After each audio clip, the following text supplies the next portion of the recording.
Bura Galip Halkın Stadyonu'dur. UEFA Şampiyonlar Ligası'nın 4. turunun Qarabağ Chelsea maçıyla karşınızdayım. Kardeş Karabağ selam olsun. Haydi Karabağ. Dualarımız seninle. Vurduğun gol olsun.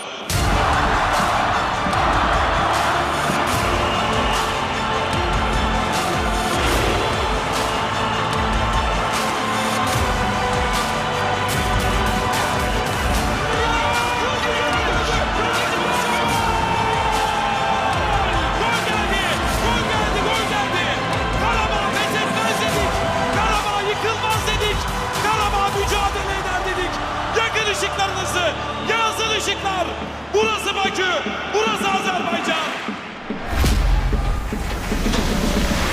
Hörmətli tərəfdarlar, hörmətli Qarabağ azarkeşləri, yenə də Qarabağ klubunun YouTube kanalı olaraq sizin qarşınızdayıq. Yenə də həyəcanlıyıq.